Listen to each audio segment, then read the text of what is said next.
11-4 in game one as Chris Bassett looks to finish it off, and on one pitch gets a pop up here. Kirk with room. Edman retired like that.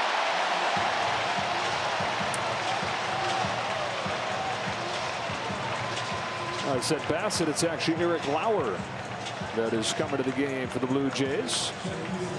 Left-hander, another guy that was a starter for a good chunk of the regular season.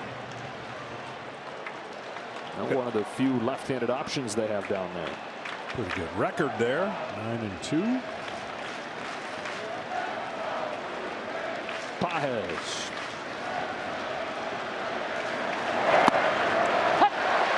Magic number 5 is typically what you hear about the Toronto Blue Jays. You get to 5, I think they only have 4 losses on the year. They got to 11. Coming into this postseason, they had 4 double-digit scoring efforts in their postseason history. This is the 4th time in their 12 games this October that they've scored double digits. 11 runs on 14 hits, 3 of those home runs. Ball 2 on Pages. This game started similarly to the game 1 against the Seattle Mariners, where they looked a little rusty early, hadn't scored any runs and didn't score many at all in that game against the Mariners. In fact, the first 2 games did not. Pages into right, hangs up for Barger. 2 gone in the 9th. But then they got it going on the road, and when they get it going, they can go. One of the lone bright spots of this game, Ohtani's 6th home run of the postseason. It merely made it a little bit closer, but inconsequential.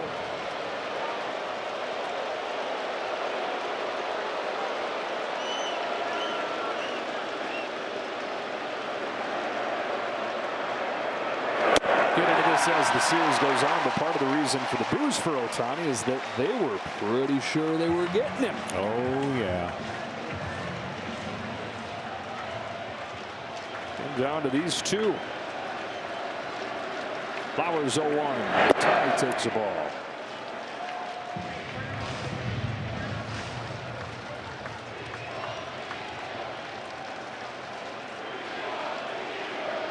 We don't need him is the chant.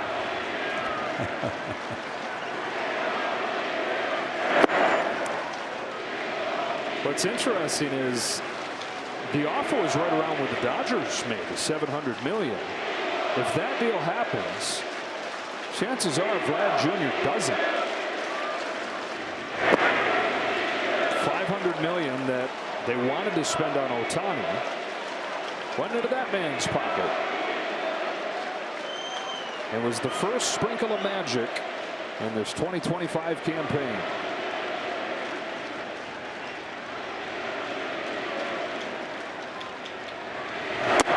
Walk for Ohtani.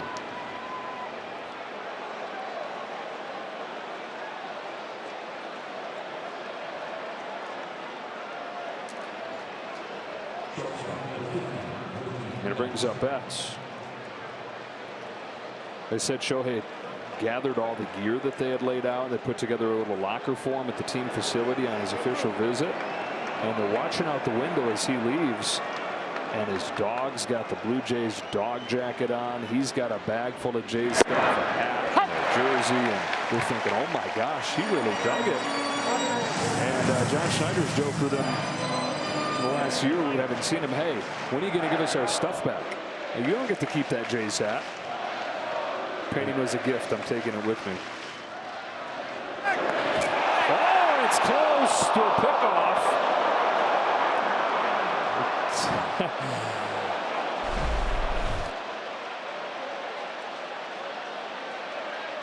Now, Babe Ruth was once caught stealing to end a World Series. In the modern day version,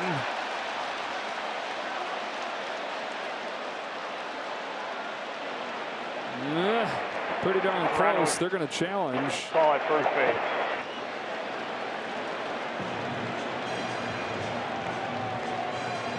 This one would be a little more forgivable than Babe getting caught stealing second. Game 7.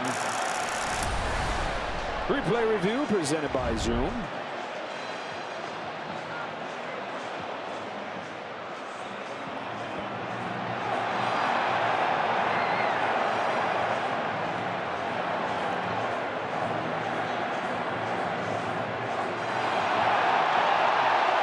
Really close. Call on the field is that he is safe. Do we get an overturned call and a pickoff to end game one?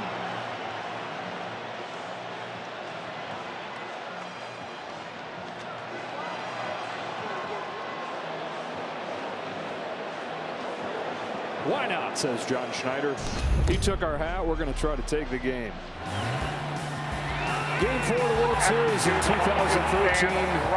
Colton Wall was picked off to end it. Ohtani will not join that reel. He's safe.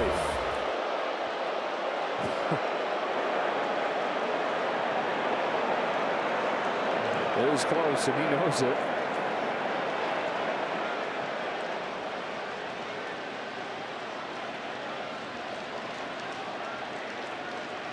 It was just a good move. He wasn't trying to do anything. Matter of fact, he kind of stepped back and thought he was going home, and then came to first.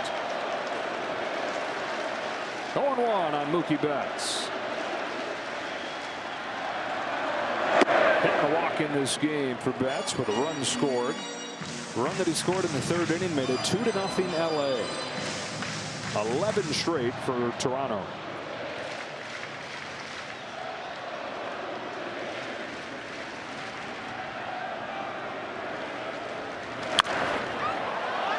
One and two.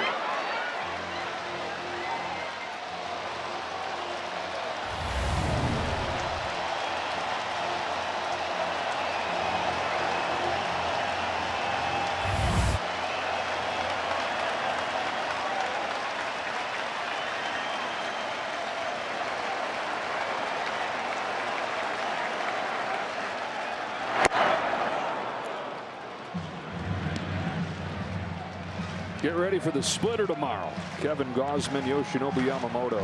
Two guys that throw it as much as anybody. Two nasty ones. Pitch of the playoffs.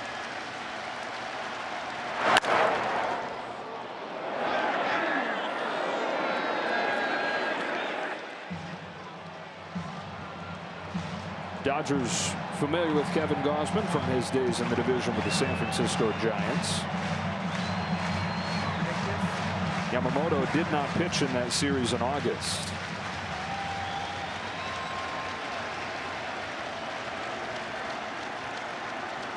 Two-two to Betts. On the hands and out of play.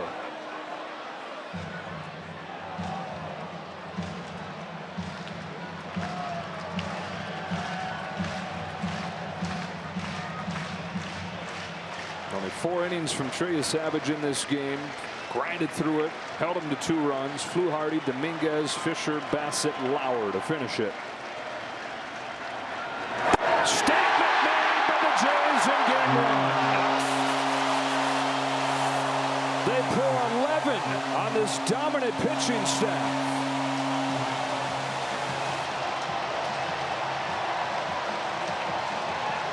A lot went right. They got their superstar Bichette in the game for 6 innings. He contributed.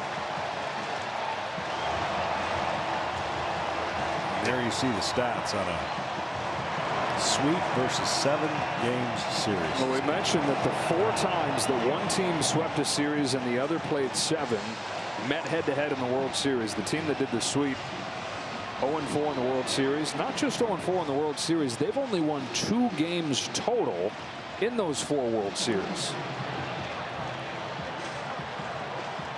John Schneider's team just keeps on going. 11-4 over the Dodgers in game 1 of the World Series. First World Series game in Canada in 3 decades. And they did not disappoint. All around great day. What a great start. National anthems that were sung. The electricity in the stadium. It was dimmed there for a little bit, 2-0, and then it went crazy. Started with Varsho's home run that tied it, and then the 9-run explosion in the 6th inning. Dodgers now 1-12 in World Series Game 1s on the road in their franchise's history. So if they're to repeat as champions, it'll be in comeback fashion this year. Down to the field we go. Ken Rosenthal. In a moment. As much as I love Ken, we're going to do Tom Verducci first. Oh, thanks, Joe. Ernie Clement, I want you to describe for me what happened in the 6th inning. 12 batters came to the plate against 3 different pitchers. 9 runs scored. No swings and misses on 2 strike counts. Yeah, I mean, that's the epitome of our offense. It's a collective effort and everybody just doing their job. Tell me about the atmosphere here tonight. These people have waited 32 years to watch a World Series game. You have the best home field advantage record in baseball this year. How much of a factor was that tonight? Yeah, it's been special. You know, they bring it every night. It's the last few months, honestly. They've been selling this place out and giving us a ton of energy. So we're lucky to have these fans. It's a 7-game series. You're out in front with Kevin Gausman taking the ball in Game 2. How do you like your position? Yeah, that's the guy we want on the bump. We just got to keep rolling. Thanks so much, Ernie. All right, Tom. Thank you.